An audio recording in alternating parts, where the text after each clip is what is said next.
মাধ্যমিকের ছাত্রছাত্রীরা আজকের ভিডিওতে আমরা মাধ্যমিক 2025 সালে ফাইনাল পরীক্ষায় জীবনবিজ্ঞান সাবজেক্টে বিভাগ ঘ সেখানে 5 মার্কের যে প্রশ্নগুলি আসার সম্ভাবনা রয়েছে বা আসতে পারে সেই নিয়ে আলোচনা করব। তো এই প্রশ্নগুলি এবিটিএ টেস্ট পেপার ও মধ্যশিক্ষা পর্ষদের টেস্ট পেপারের প্রত্যেকটি সেটে প্রত্যেকটি পেজেই 5 মার্কের এই প্রশ্নগুলি রয়েছে। সেই প্রশ্নগুলি দেখে নাও। মাধ্যমিক ফাইনাল সাজেশন 2025 জীবন বিজ্ঞান প্রথম যে অধ্যায়টি সেটি হলো জীবনের প্রবাহমানতা। এই অধ্যায় থেকে আমাদেরকে যে পার্থক্যগুলি পড়তে হবে সেগুলি হলো যৌন জনন ও অযৌন জনন, খ ইউক্রোমাটিন ও হেটারোক্রোমাটিন, গ মাইটোসিস ও মিওসিস কোষ বিভাজন, ঘ ডিএনএ ও আরএনএ। এই পার্থক্যগুলি কিন্তু পরীক্ষায় আসার সম্ভাবনা রয়েছে। এরপরে 2 দাগে যে প্রশ্নটি দেখতে পাচ্ছ, জীবনের প্রবাহমানতা, ক্রোমোজোম ডিএনএ ও জিনের আন্তঃসম্পর্ক ব্যাখ্যা করো, অথবা কোনো জীবের জন্য প্রজনন গুরুত্বপূর্ণ কেন। 3 মিওসিস বৈশিষ্ট্যগতভাবে মাইটোসিস থেকে পৃথক, তুমি কিভাবে বক্তব্যটির যথার্থতা প্রমাণ করবে। এরপরে 4 দাগে রয়েছে মাইক্রো প্রোপাগেশন বা অনুবিস্তারণ পদ্ধতিটি ব্যাখ্যা করো, অথবা একটি কোষচক্রে বিভিন্ন বিন্দুতে স্বাভাবিক নিয়ন্ত্রণ নষ্ট হলে কি কি ঘটতে পারে। 5 উপযুক্ত উদাহরণ সহ অযৌন জননের 5টি পদ্ধতি বর্ণনা করো, অথবা কোষ বিভাজনে প্রোফেজ ও টেলোফেজ দশা পরস্পর বিপরীতধর্মী, বক্তব্যটির যথার্থতা প্রমাণ করো।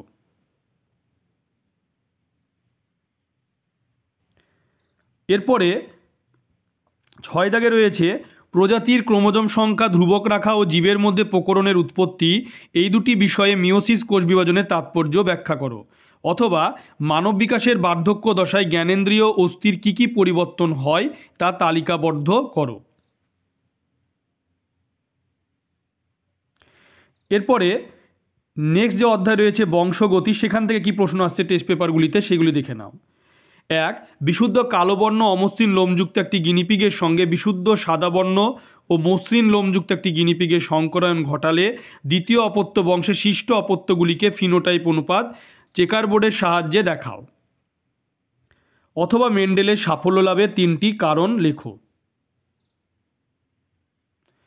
এরপরে 2 দাগে যে প্রশ্ন রয়েছে, একটি শঙ্কর কালো গিনিপিগের সঙ্গে একটি বিশুদ্ধ সাদা গিনিপিগের মিলন ঘটালে যে ধরনের অপত্য উৎপন্ন হতে পারে তা একটি চেকার বোর্ডের সাহায্যে দেখাও, পৃথকীভবনের সূত্রটি লেখো, অথবা মেন্ডেল দ্বারা নির্বাচিত মটর গাছে 3 জোড়া প্রকট গুণ সারণীর সাহায্যে দেখাও। এরপরে 3 দাগে রয়েছে পিতা ও মাতা উভয় যদি থ্যালাসেমিয়ার রোগের বাহক হয় তবে তাদের সন্তানদের থ্যালাসেমিয়া আক্রান্ত হওয়ার সম্ভাবনা কতখানি তা চেকার বোর্ডের সাহায্যে দেখাও, অথবা থ্যালাসেমিয়া প্রতিরোধে জেনেটিক কাউন্সেলিংয়ের ভূমিকা লেখো। এরপরে 4 দাগে রয়েছে একজন বর্ণান্ধ মহিলা একজন স্বাভাবিক পুরুষকে বিবাহ করলেন, প্রথম অপত্য বংশে তাদের সন্তানদের মধ্যে বর্ণান্ধতার সম্ভাবনা বিচার করো, অথবা একজন স্বাভাবিক হিমোফিলিয়া বাহক স্ত্রীলোকের সঙ্গে একজন স্বাভাবিক পুরুষের বিবাহ হলে তাদের পুত্র সন্তানদের মধ্যে হিমোফিলিয়া হওয়ার সম্ভাবনা কত শতাংশ তা একটি চেকার বোর্ডের সাহায্যে দেখাও।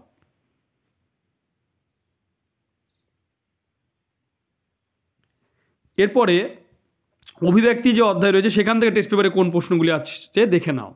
1 রেখাচিত্রের সাহায্যে জৈব অভিব্যক্তির মুখ্য ঘটনাবলীর ক্রমটি নির্মাণ করো, অথবা ওই ব্যক্তির সাপেক্ষে ঘোড়া জীবাশ্ম ঘটিত প্রমাণ সংক্ষেপে আলোচনা করো।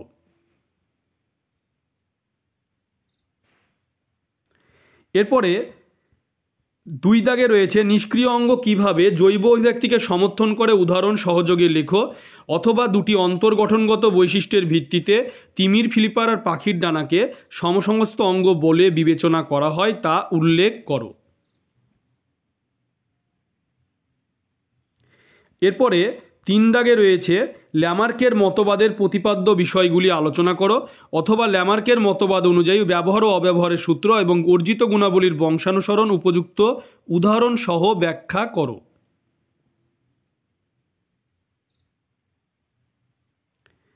এরপরে অভিযোজন যে অধ্যায়টি রয়েছে সেই অধ্যায়ে কোন প্রশ্নগুলি আসতে পারে সেগুলি দেখে নাও। 1 সুন্দরী গাছ দেহের অতিরিক্ত লবণ কিভাবে রেচিত করবে। 2 উটের কুজ ও উটের আরবিসি মানে লোহিত রক্তকণিকা কিভাবে উটকে মরু অভিযোজনে সাহায্য করে লেখো। 3 মৌমাছিরা কিভাবে নিজেদের মধ্যে বার্তা আদান প্রদান করে লেখো। 4 শিম্পাঞ্জির সমস্যা সমাধান দক্ষতার দুটি উদাহরণ দাও। 5 ক্যাকটাসের 3টি অভিযোজনগত বৈশিষ্ট্যের কারণসহ উল্লেখ করো।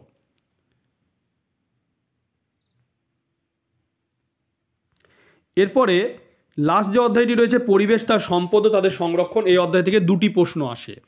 দেখতে পাচ্ছ প্রথম প্রশ্ন, গঙ্গা নদী দূষণের ফলে প্রাণী জীববৈচিত্র্য বিপন্নতার দুটি উদাহরণ দাও। 2 জীববৈচিত্র্য সংরক্ষণে জেএফএম এর ভূমিকা আলোচনা করো। 3 কোন অঞ্চলকে হটস্পট বলে ঘোষণা করতে চাইলে কি কি শর্ত তুমি বিবেচনা করবে। 4 নাইট্রোজেন চক্র ব্যাহত হলে কি কি পরিবেশগত সমস্যার সৃষ্টি হয় তা বিশ্লেষণ করো। এরপরে 5 দাগে রয়েছে যে মানুষের ওপর শব্দ দূষণে দুটি ক্ষতিকর প্রভাব উল্লেখ করো। 6 এক্সিটু সংরক্ষণ ও ইনসিটু সংরক্ষণে দুটি পার্থক্য লেখো। 7 ওষুধ প্রস্তুতিতে জলবায়ু নিয়ন্ত্রণে অর্থনৈতিক গুরুত্ব, বাস্তুতন্ত্রের ভারসাম্য রক্ষায় জীববৈচিত্র্যের গুরুত্ব লেখো।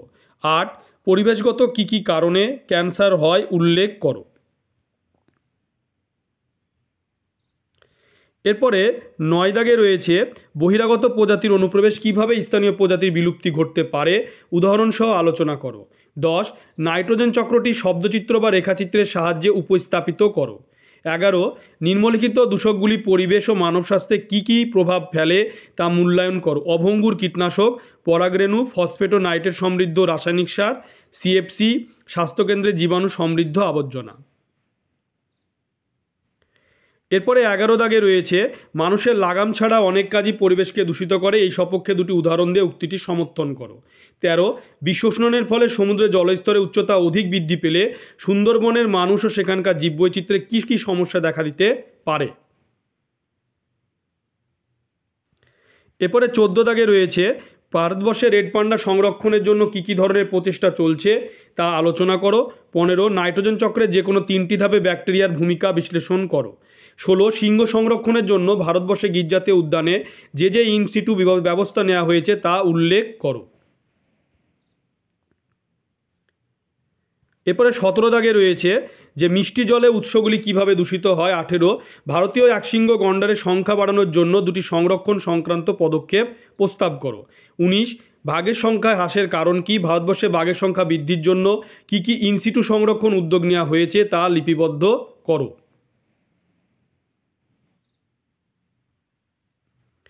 এরপরে 20 দাগে রয়েছে যে রেড পান্ডা বিপন্নতার দুটি কারণ লেখো। রেড পান্ডা সংখ্যা বৃদ্ধির জন্য দুটি সংরক্ষণ সংক্রান্ত পদক্ষেপ প্রস্তাব করো। জীব বিবর্ধন বলতে কি বোঝো। তোমরা ভিডিওটি বেশি করে শেয়ার করবে, চ্যানেলটিকে অবশ্যই সাবস্ক্রাইব পাশে থাকা বেল আইকনটি তোমরা প্রেস করবে যাতে পরবর্তী ভিডিওর নোটিফিকেশান তোমাদের কাছে পৌঁছে যায়।